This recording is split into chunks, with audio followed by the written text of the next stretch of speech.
My own tarot reading for June warned Leos of many challenges, conflicts even, that we should learn from. This was despite all of the readers on YouTube suggesting that Leo's June would be blessed. Well, June was massively challenging. So did I create the reality of these challenges through my own predictions? Maybe. Or just maybe my tarot picked up on aspects that others had ignored.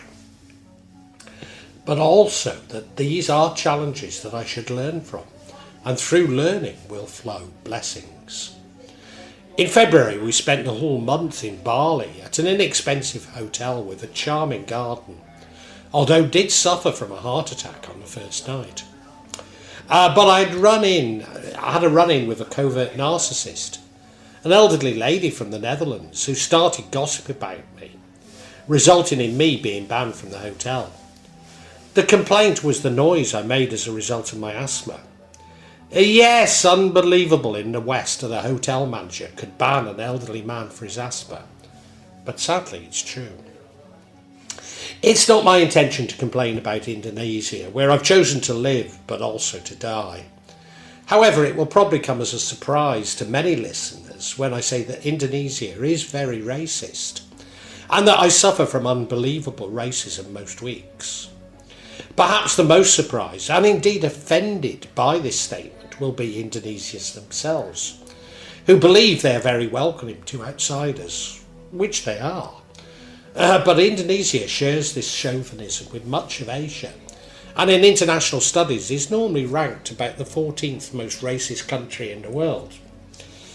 At its most harmless is that most weeks I attract a gang of children following me, shouting "Bule," meaning white person, although coming from albino and seen by Indonesians as a term of endearment.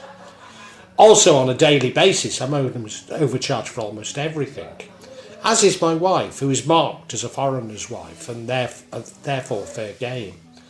But such gouging is particularly obvious when dealing with government officials.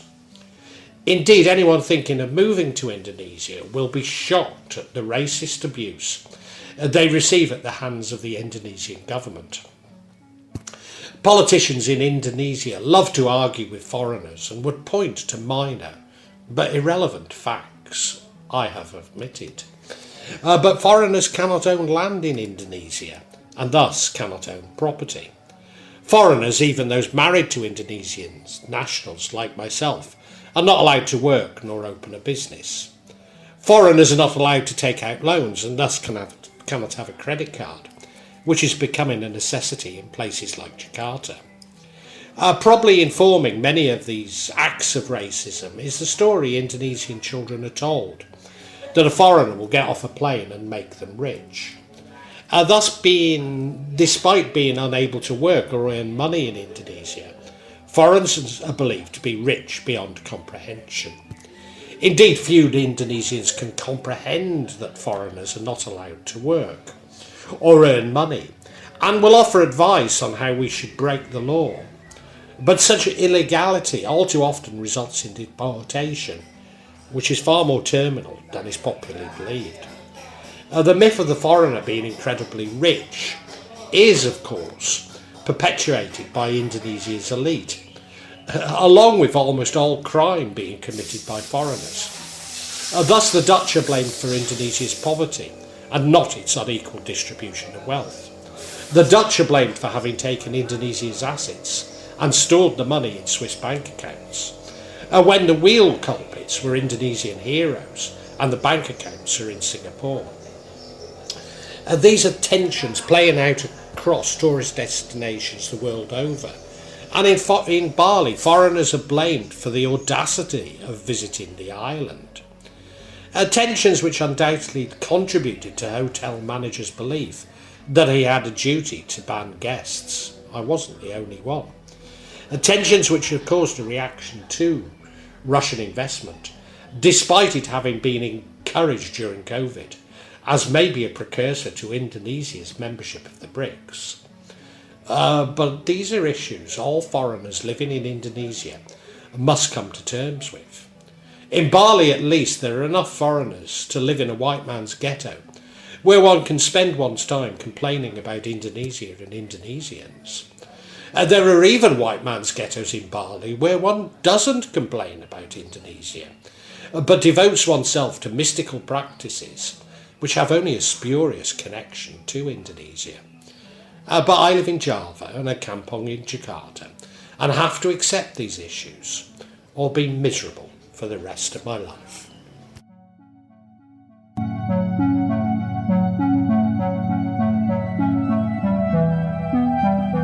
Whilst being called a bully and price gouging at daily events, less regular or often complex plans to defraud me. Sometimes these may involve black magic, others they are simple criminality. But what shocks the foreigner is the indignation the perpetrators express when exposed. Indeed, often the victim is blamed for having prevented the perpetrator from becoming incredibly rich through their subterfuge. Well, this is really the other conflict that occurred in June. Behind our home in Jakarta, a wealthy Betawi man has built an illegal hotel. You know, the sort with rooms rented by the hour. So close to our windows that nowhere at the back of the house gets any light at all, and causing damp problems in these rooms. He has always had large trees overhanging our roof, the debris of which causes regular leaks from our roof. Not only does this man refuse to prune his trees, but we have to seek his permission to cut them via the village head. The time had come once more to prune his trees, and we asked the village head to help us. He did, and found us a tree surgeon, whom we know gave him a small cut from our payment. The cost seemed high, even to someone from the West, but we didn't argue. As is common, my wife fed the workman when he was on site, but was a little disturbed when he demanded payment for a meal when he finished late due to rain preventing a full day's working. He also demanded payment in full, despite not having cleared all of the debris and making it impossible for my wife to inspect his work. The next morning, my wife was horrified to find that the very branches we were concerned about had been left unpruned. Yes, a lot had been pruned, but not the branches which caused us the most concern. But when we tried to call him, he'd blocked my wife's number. He'd also blocked the village head's number. Despite really having an obligation to intervene, the village head was simply annoyed and wanted to wash his hands of it all. Our family and friends inundated the workman's phone, and some 5 days later he agreed to come back. But he arrived mop-handed and wanted to argue with my wife. My wife, who is wonderful at keeping calm and quietly explaining things, but he seemed simply to want to shout at her and bully her. I'd agreed with my wife that we could pay him a little extra to cut down the very branch we'd originally contracted him to cut. But he demanded an extra 75% of the original fee just to cut this small branch. It didn't end well, as you can imagine. Of course, the question on our minds was, why could somebody be so disagreeable? When really we should have spotted much earlier that we'd become targets for yet another scam. Yes, this tree surgeon was affronted because we had seen through his subterfuge, but not until we'd already been defrauded. Affronted because I was that white person who got off a plane simply to make him wealthy, and I'd refused to play my part. At Bali, foreigners are rare in Indonesia, thus we're obvious targets. Again, despite popular opinion that Indonesia is overrun with foreigners. But we still ask, why do we seem to attract the most dangerous people on a regular basis? And maybe it's because our light is so bright and that we draw the broken. Our empathy is so vast that it feels safe to the unsafe. Our hearts are so vast it attracts those who are closed. You see, both my wife and I are empaths, INFJs on the MBTI. We may react a little differently. After all, we're from very different cultures. But deep down, we're the same. Both empaths, who really do attract narcissists and psychopaths, as we move through our lives, attracting danger along the way, attracting what we tolerate, not what we want or desire, carrying the pain of others, believing it relieves them, but it only seems to attract more pain, attracting chaos in the belief that we can resolve it and not fan its flames. We have lived our lives being the shoulder to cry on, but never having a shoulder for ourselves. Proffering money to those in need, rarely getting paid back and never receiving charity when we ourselves are in need. Addicted to healing others, but never healing ourselves. Always believing that the cruelty of others is somehow our fault, and that if only we can talk things through, they will be resolved. Just as my wife had tried with a tree surgeon. Explaining away this cruelty, believing that through love and compassion, others can change. Never realising that it's ourselves who need to change. And giving the benefit of the doubt when this should long have been exhausted. Opening our arms to those who only take. Believing that to be chosen means that we are pleasing. Being a mirror for others, but never looking in our own mirror. Never questioning why we believe that love is measured in pain. And never questioning where these beliefs came from. And never understanding why we are vulnerable.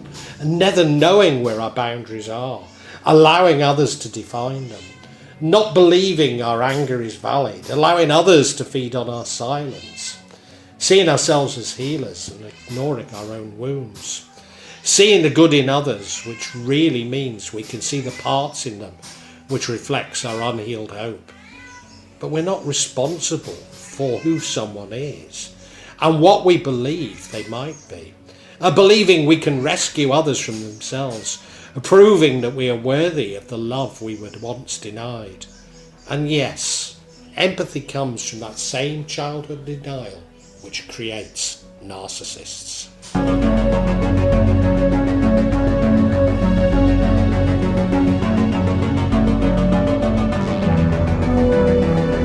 Could this denial also come from ancestral karma? That our ancestors are also responsible for our narcissism and our empathy? That our empathy is a hope that ultimately we may contribute to personal and collective healing? We must acknowledge and process the emotions and experience of our ancestors. We can break free from negative patterns and create positive change. Helping to break the cycle of ancestral karma by recognising and addressing the root cause of these patterns. And in working through ancestral karma, through empathy, can lead to our own personal growth, indeed self-awareness, and a deeper understanding of our own life's journey. Pak Karno insisted that the massive problems I had in accessing my pensions and inheritance were due to ancestral karma, from my maternal great-grandmother, so great-great-grandmother. Given that I blame these problems on my heart attack, I am not taking this lightly. I never knew my maternal great-grandmother, let alone my great-great-grandmother, nor whom they were. Nor could I possibly comprehend what the karma was about, only acknowledge the pain. But somehow this had great resonance with me, and I do believe that I confronted this karma with compassion. Certainly my problems were finally resolved.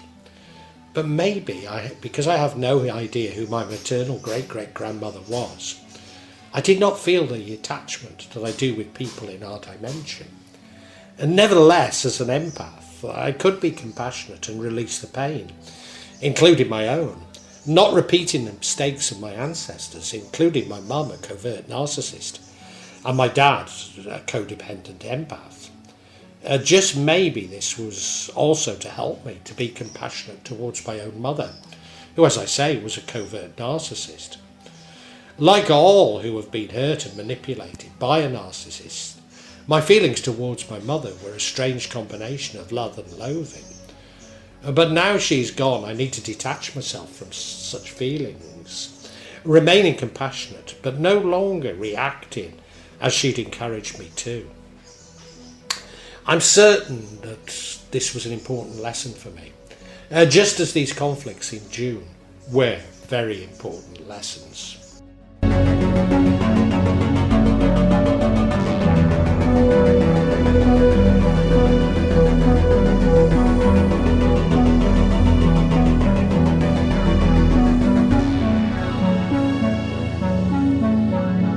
So what are these lessons from the month of June, and have I learned?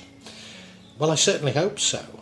From a Jungian perspective, my wife and I need to confront our own shadows and learn to say no. To learn appropriate boundaries and stick to them, no matter how others attempt to breach them. It's to start putting ourselves first. Because maybe at last we understand that nobody else will do it. And my wife has an even bigger job than I, for there are many aspects of her childhood that she refuses to discuss, even with me. It is all too apparent how these have affected her later life, but the root is much more opaque. Turning back to the hotel which banned me, I spent a few days feeling sorry for myself, but then decided to do what normal people do and book another hotel. Not only was the hotel opposite available, but one which holds special memories for us, as it's where I proposed to my wife. We stopped visiting as it had gone bankrupt and been sold to a Russian who refurbished it, but the prices rocketed.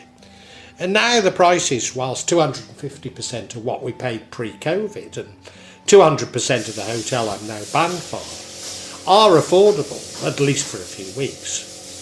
So was the lesson not to allow the narcissist to play on my mind and simply get on with my life? Undoubtedly. But what of the tree surgeon? All around berated my wife for having paid him before being able to inspect his work.